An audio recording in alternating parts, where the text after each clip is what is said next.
Ready? Justin, middle of the field, 45-50. Green grass in front of him, leaving Lions in his wake. I am Jeff Joniak. Blitz is on. Down he goes! Husker! What was it like playing for Coach Ditka? I don't want to answer any questions like that. 61 yards! A Sunday stroll for Justin Fields. Oh, wow! And etc. Now, Bears Etc. with the voices of the Chicago Bears, Jeff Joniak and Tom Thayer. Day 2 of Bears training camp in the summer heat. Fans and sponsors enjoying after a Wednesday indoor practice the outdoors. And boy, it was hot. Talked to a couple of players, including TJ Edwards, said he lost 6 or 7 pounds in this heat. And my partner on Bears Etc. today, episode 2, Mr. Tom Thayer knows all about that. If you were practicing in that heat today, and I know you and I watched practice from upstairs, we had other commitments, but we watched indoors, so we weren't sweating it out today. How many pounds would you lose in a given day at training camp? You know, in a no-pad practice, I would probably lose 10 to 12. If I was in a fully padded, full-go practice, I would probably lose closer to 18 or 19 pounds. No way. But the same weight I lost, it would be gained back by the time we went to practice through just the continuously putting fluids in your body and the food you get to eat. But you know, when the coach talks about developing a callousness of a team, this is how you do it. It's not making it easier on them. It's making it harder on everybody, because everybody that goes in that locker room, they got something to complain about, but you're all complaining together. It's not a negative complaint. It's a positive team building complaint because it's so freaking hot. I got to go back to that, though. So you're telling me your weight could fluctuate 19 or 20 pounds in a given practice? Seriously? You could go back into the analogs of the Chicago Bears, because we weighed in and out of every single practice every single day, and they kind of monitored that. And it would be kind of not a contest, only a contest with yourself, because you go, okay, I weighed 283 when I went out to practice. Now after practice, I weigh 271. But then you weigh in the next morning before practice, and you're 283. You know, it is the fluctuation of the water that escapes your body, and then there's no time in your life that's more fun to eat. Yeah, right. Where you can just eat as much as you possibly can. Well, and they still do that. They test their weight and make sure what it is in and out, because they're very mindful of it, and that's been a big part of the sports science in this building and throughout the National Football League. So it was just something interesting to me. That seems like such a large number. My gosh, I wish I was so fortunate, Tom. Let me just tell you a funny story at the end of my career. So as a player, we have a thing that we wear, and it's called a girdle. And it's a piece of equipment that you pull on that you used to put pads in, and it's kind of it's a girdle. That's what it is. So when I went down to Miami, I had such a hard time holding my weight because it was 100 degrees every day, and I was losing weight. And so every Friday we had a weigh-in day where they had this guy that stood right next to you and charted your weight. And so when I went down to Miami, I would wear a girdle, and then I would stick a 10-pound plate in my girdle, and I would go in there, and I remember the guy saying, he goes, "Damn, you're a thick guy for how skinny you look." Yeah, because, that would set off alarms, right? Well, yeah, might have to put somebody else in there a little sturdier.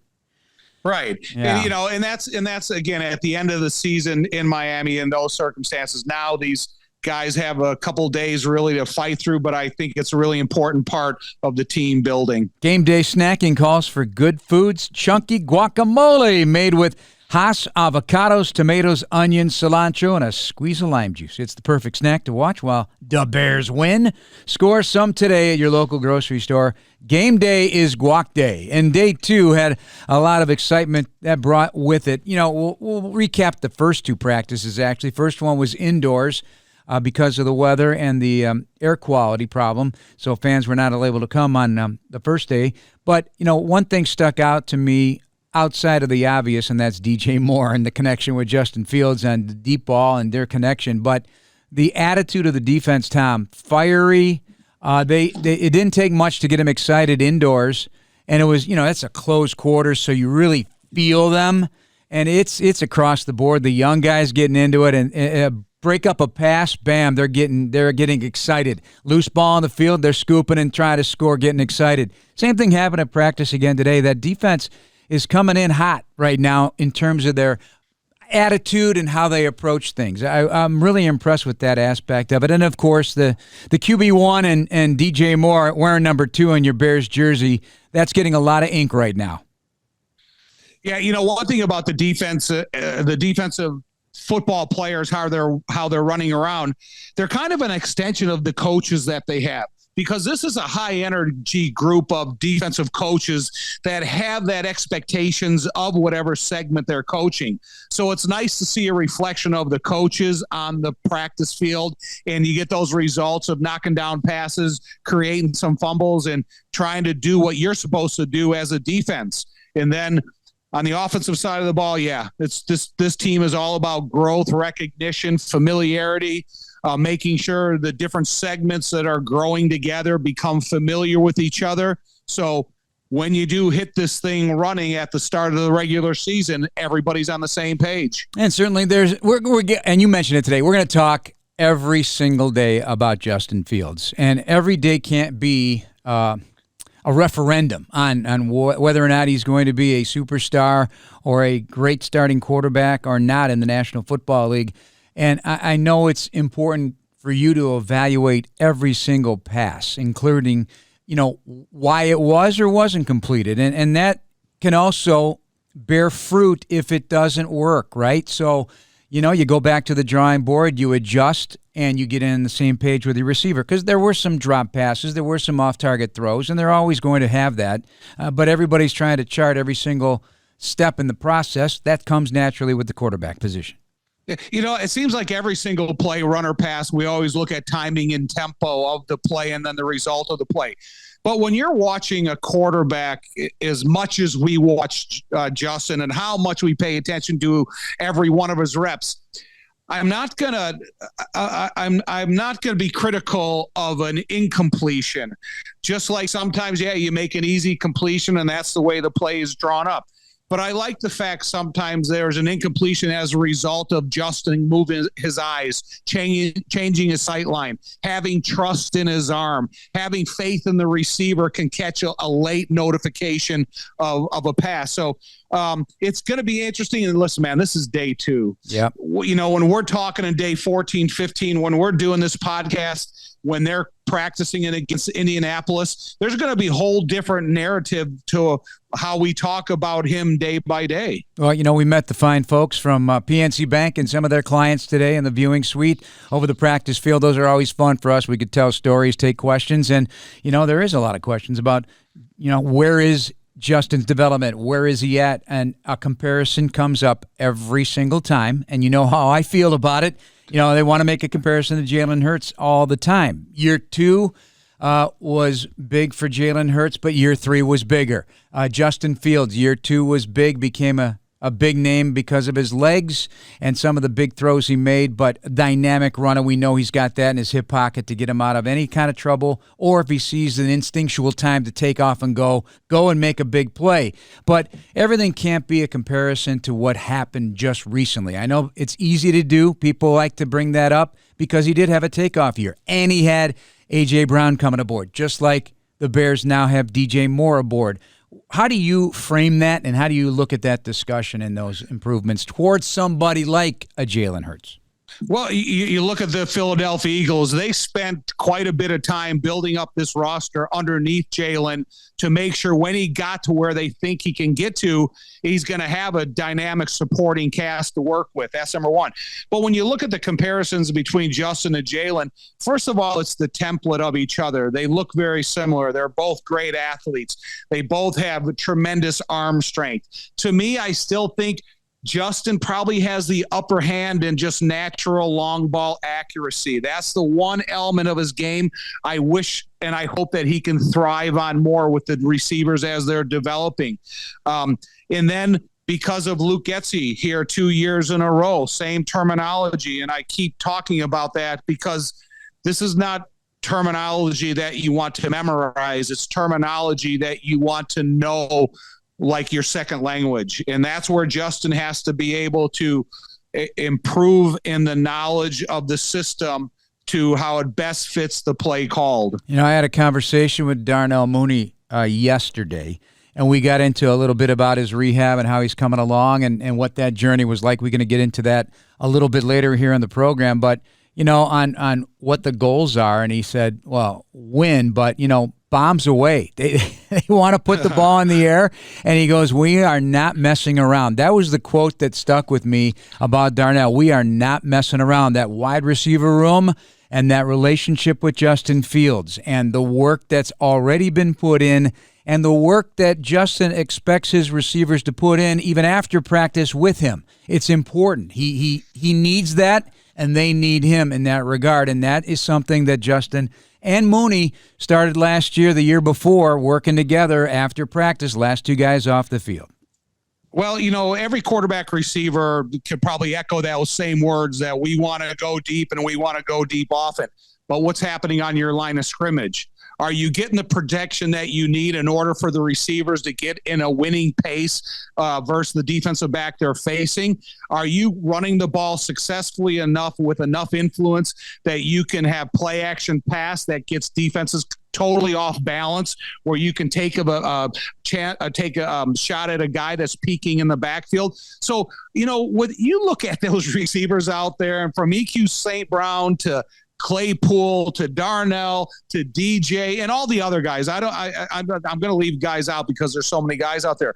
There's a lot of speed out there. So if you can develop everything that you need on the line of scrimmage to help you be that attacking downfield football team, listen, man, you got the quarterback that has the arm and he's willing to throw it. Yeah, they got a combination of a basketball team and a track team. And you got to put Tyler Scott in there because when the ball's in his hands, and I saw him return a couple of punts, he can hit the gas. The rookie out of Cincinnati, he's got some speed. So all that together, there's a mix and match as we bring you the Bears, Etc. podcast, episode number 2 with Tom Thayer, Jeff Joniak, United Airlines, official airlines of the Chicago Bears. All right, I was in the cafeteria today, Tom. Ran into a... Surprise! I get next to somebody that we both know and respect, and I say, can I buy you a cup of coffee? It's Cole Kmet, and he got a big smile on his face. So 50 games into his NFL career, he's got a $50 million contract. The numbers look great for him for a job well done over the course of growing in his first 3+ years now in the National Football League. This is year 4, and they still see a high ceiling for this guy. But you know what really struck him? And he is a humble guy. He is. We've gotten to know him. We've done many events with him outside of the building, and he's just classy, mature. And, you know, he reminds me a lot of you, honestly, as a guy that just respects playing in that uniform for the Chicago Bears growing up here. But you know what struck him, and I want to ask you more about this from your perspective, is that what he wasn't really mentally ready for was the reaction he got in the locker room. Guys just genuinely happy for him. His position coach, Jim Dre, emotionally happy for him. And when the guys, as they say, the kids today, they say, the players today, they get the bag, the money bag, right? Well, he got the bag, and everybody's happy for him. And I think it sends a larger message because there haven't been many guys in the last 5-6 years that have earned a second contract. Eddie Jackson was the previous one in 2017 after a great season. But it has not happened very often. Cole Kmet is the next guy since that time. More guys are going to be looking, and that is a mission for Ryan Poles. He met the media briefly today, Tommy, up here, and echoed that again. He said that when he got the job, he'd like to reward his own, and this is the first one for him. Your reaction to all of that and what it means as a former player who saw guys get contract extensions every other year during your time with the Bears? Listen, our time with the Bears, it was a different collective bargaining agreement. It was more of a struggle of negotiation. There was never that generational wealth player that got rewarded for his lifetime and lifetime of his kids. And so it was kind of a different battle back then. But I super envy these guys that have the opportunity to get rewarded for all the effort they've put in since they've been playing Pee-wee football or Pee-wee baseball or any sport that you played growing up, in just the development of your athleticism and where was it going to lead you to. And so I'm excited for Cole. I'm excited for his family. He comes from a football family with his dad and his uncle and everybody else aboard. And hey, I think it's significant message inside that locker room. If you pay attention to the details, you put in the effort that's expected of you, that you're going to have a chance to be rewarded handsomely for your investment in yourself. Yeah, well, people say it energizes the locker room. And it is, because, if you don't back it up, it's just lip service, right? So you got to back it up. As a general manager, Ryan Poles is following through on everything he says he's going to do and what he wants to do, and that's a great first step. Everybody notices. And what I like about it is inside the locker room when I was playing with some really, really close people to me that I developed more than a football friendship with, I saw them go through real struggles in their negotiation.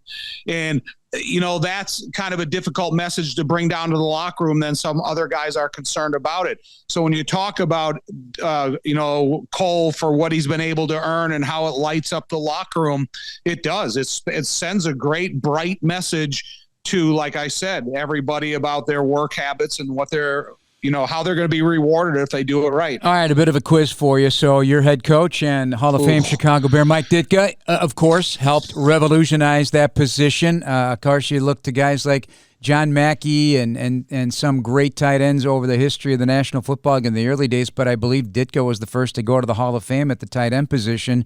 And thank God he didn't follow his other pursuit. He wanted to be a dentist, as you might remember, at the University of Pittsburgh. I just find that hard to believe. Pulling teeth. He guys made you pull your own teeth. However, name the only other tight end to make the Pro Bowl since that time in the 1960s from the Chicago Bears. Wow. Parsons. Bob Parsons? No. As a punter? Yeah, no. Martellus Bennett. Oh, he no made kidding. it. He made the Pro Bowl in 2014. And that was a free agent signing, of course. But then a year later, he was no longer a Chicago Bear. But that is something that, alternate, or did he make it? He made the Pro Bowl. Yes, he made the Pro Bowl in 2014. However, there's something about, like, you and I both love the running game. We're always going to love the running game. We love the play in the trenches with the offensive line. And I've always loved safeties, and I love tight ends. And it's been a long time. I believe Cole has Pro Bowl potential. And I believe that not because of the money that's attached to his name now. I just see him stair climbing. He's still only 24 years old. It'll be November, I believe, or March, pardon me, then he'll turn 25. So he's still a young player that's going to be in a system now for a second straight year. And like Justin Fields and the rest of them, I believe he has that potential. Now, how that works, this league with Travis Kelce is the gold standard, obviously. Of the type of tight end, George Kittle, the type of tight end is going to garner a lot of attention, a lot of yards, and a lot of touchdowns. But I'm not putting anything past Cole. No, I think this tight end room has the beginnings of a really positive atmosphere in kind of a young building tight end room that's gaining experience, and then it has some experience from Robert Tonyan and stuff from other successful organizations. So, and I think that what they can contribute to the line of scrimmage, whether they're spread out wide or in a blocking position from H-back to fullback to tight end or backside, they have the qualifications to do everything. And Cole, uniquely enough, is qualified to do every one of those jobs. All those other guys, they're good at something, but Cole is good at everything that's asked out of a tight end. Score huge savings on an impressive lineup of items with Jewel Osco for you. This handy app features hot digital deals on everything from premium produce and savory snacks to butcher fresh meat and more. Get additional details at jewelosco.com. Jeff Joniak, Tom Thayer, welcoming you to version 2 of the Bears Etc. podcast. Had a couple of folks already enjoy it big time. They love your sense of humor. They love your storytelling. So, we'll continue on that regard because, the funny thing is, and I was on Watto and Sylvie yesterday on ESPN 1000, our new flagship home for the Chicago Bears. And Watto asked where you were, and I said, well, that one's my fault. I told him to turn around and go back home because practice was going to be indoors with no pads. Storms were brewing, and I knew it wasn't a good idea for you to come up here, and that's not your bag, right? Like, you love watching practice, but, it's just not your thing. But the big reason was the air quality. And you were scoffing at that, right? Because back in the day, do you think you had days in Platteville, Wisconsin, when the temperature spiked that you had practice wiped out because of poor air quality? No. So, it's kind of funny. Back in the day of transistor radios, so we had a transistor radio plugged into the back where everybody used to line up to get their ankles taped. And they always had a 6:30 a.m. farm and agricultural report. And so they would say, okay, this is the temperature. This is how you should treat your livestock. So once we had a week, it was about 105, 101 for the whole week. And they have these livestock warnings out in the farm country to somehow cool your cattle down, keep them covered, and try to get cold blankets over your horses and stuff. And so we kind of used to listen to that and chuckle. And then as we are out there stretching, you would have the guys that could yell with confidence, "Hey, Didka, they aren't even letting the cows out of the barn today. What the hell are we doing out here?" And you can know that it's guys like Bing and Hap and stuff like that can get it done. Well, and being the sweater that you are. Hey, that was the first year I started covering sports in Chicago. I graduated in December of '84. I caught a Michael Jordan game in his rookie year, and then one of my first assignments, go cover the Bears at training camp. And what I remember all those years after was the sprints after practice. You guys were taking your stuff off before practice even ended, getting rid of the pads so you could make sure you could do those guts or whatever you called them back then, and that had to be torture after a double day. So you had 32 seconds to complete the 110-yard run from the end zone to the back of the end zone, and then you had to lightly jog it back to make sure you could get back before you started your next one. And it was brutal. It was brutal, and it was something. As soon as the whistle blew and we knew we were going to have a half-second talk to before we started running, it was a contest to see how quickly you could get your pads out of your pants, your hand pads off. It was a real it was a factor. Yeah, practice is one thing. Going up against guys like Ming and Hall of Famer Dan Hampton and Hall of Famer Mike Singletary every day, and that defensive line, that defense in general, the sprints probably were a bit intimidating at that point when you're wiped out. How many did you have to do per practice? 10 minimum. 10 110s we used to 10 call 110s in 32 seconds. Yeah. Did you ever fail the task? Never. Attaboy. Never. But I did go back to my dorm room and cramp up so bad that the doctors had to run up and IV me until I was full of liquid again. Well, I've been IV'd once, and we all know what it was. Do you remember the time and place? Yes. You got a cold in Denver. No, I had the flu or something. The altitude got me, and former Bears trainer Bobby Slater hooked me up to an IV. I made it through, did the TV show, and still called the game, my friend. It was 3 degrees above zero. No, it was bitter cold. It was 3 degrees above zero, and we are doing a live TV show. Yes, 3 above zero. That's what the temperature was. And then we are doing the live TV show outside. And, you are the same color as the new fallen snow. Exactly right. All right, let's get some more from practice here in the first 2 days. Obviously, they're just ramping up. Some of the injured guys ramping up. Darnell Mooney for one, Jack Sanborn for the other. Yeah, and Mooney on the side doing sprints in between some of his reps as well, getting some 7-on-7s. Dante Pettis on PUP. That's essentially it. Everybody else, full attendance. Everybody's getting their work in. What else caught your eye?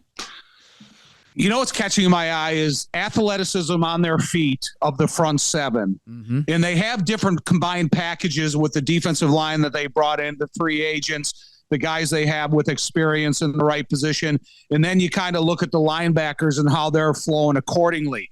When you look at the defense right now on their feet and you look at the job requirements of shifting from one gap to the next at the snap of the ball, maybe running a sophisticated line stunt, trying to get the offensive lineman off balance. And so what little I've seen, and listen, man, I'm holding off any strong opinions till next Wednesday when they start in full pads, and then a couple days after to see how they're playing in full pads when they're fatigued a little bit. However, the athleticism of the front seven, starting with the defensive line, is something that's caught my eye as much as any segment or element on the field. All right, how about Darnell Wright? 5'8", can't miss him. He is big, and he is light on his feet, and he is in great shape. There's been a couple of plays where somebody's beaten him across his face, but I'll tell you, he gets right back in there and jams those big hands into the chest of the defender immediately and stuns him back. I'm excited to see what that's going to look like in pads.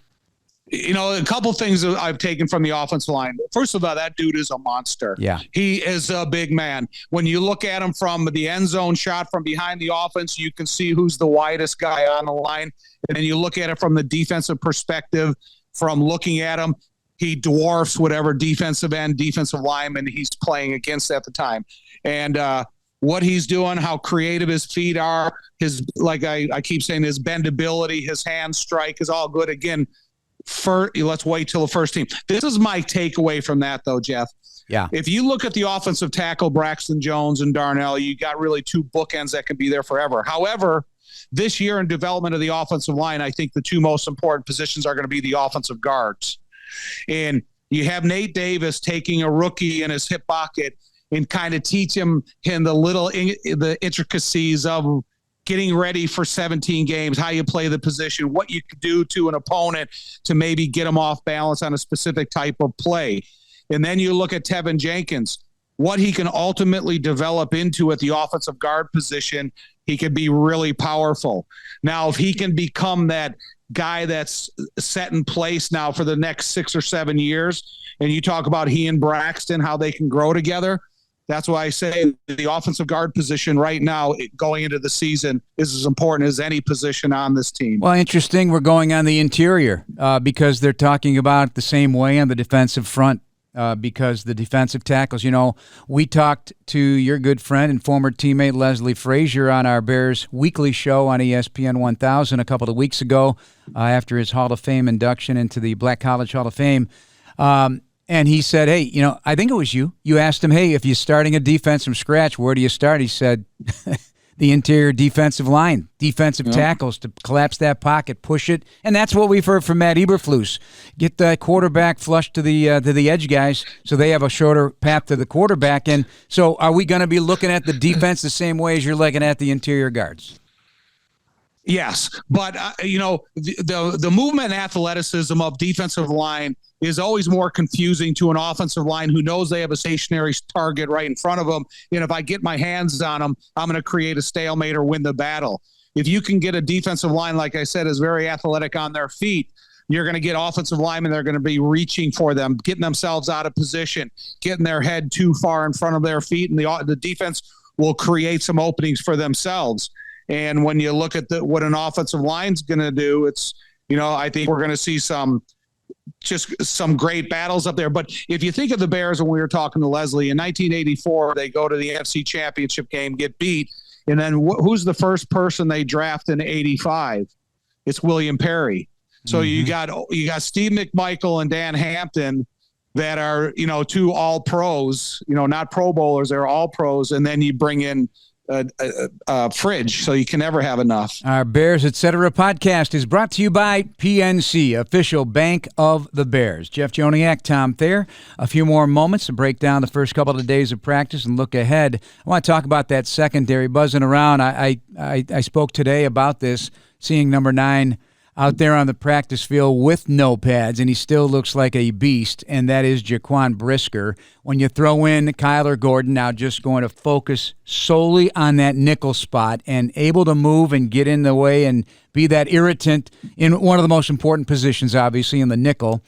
The veteran Jalen Johnson, who's playing for something bigger as well, and not only as a winning team here, but his own contract situation down the road.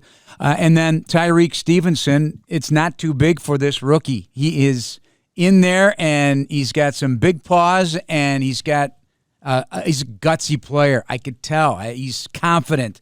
But Greg Stroman, a veteran, has had 2 quick, great days of practice. 5'11", 180-pounder, intercepted Nathan Peterman yesterday, broke up another pass.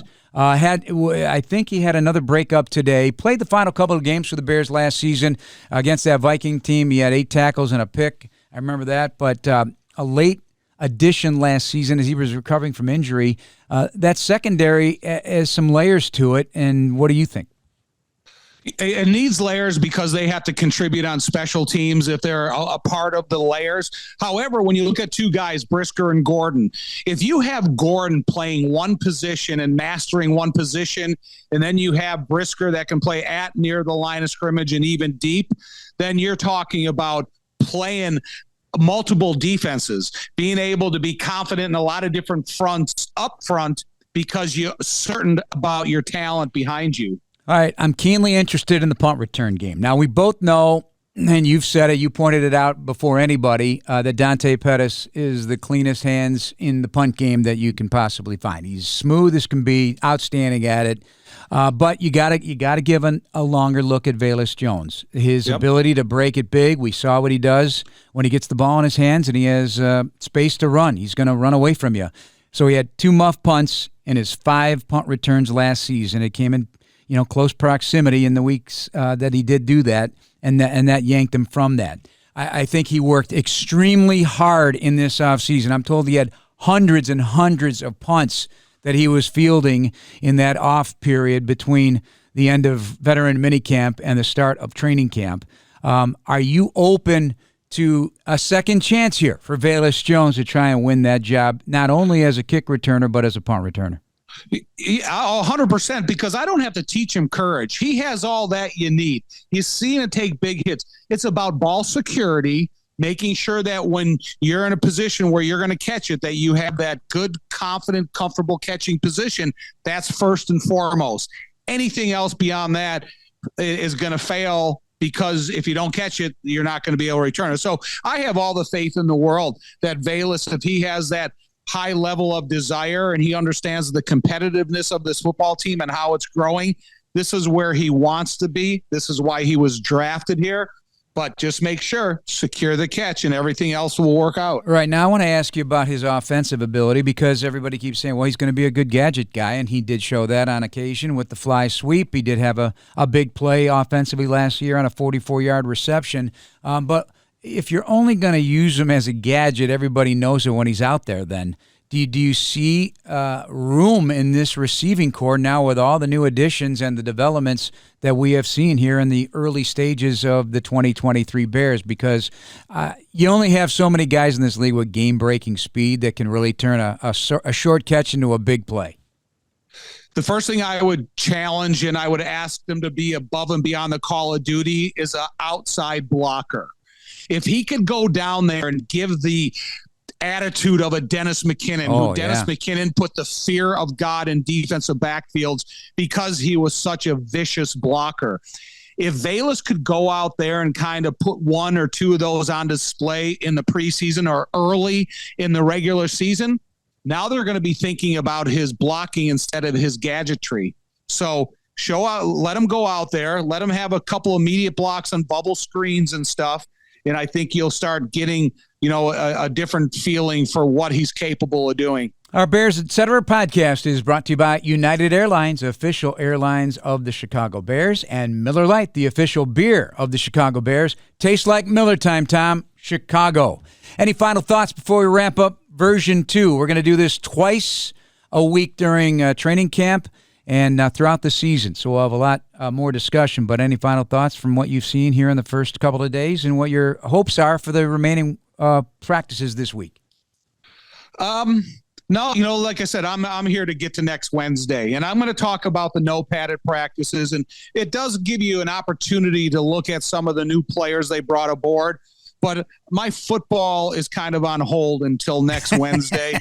So I hope you can you do any impressions or anything? No, I'm not good at that. I'm not good at that. So no, I can't sing, I can't dance, and I can't do impressions. So, but I can talk football, and we've enjoyed it so far, and we'll continue to roll on. Thanks for joining us, everybody.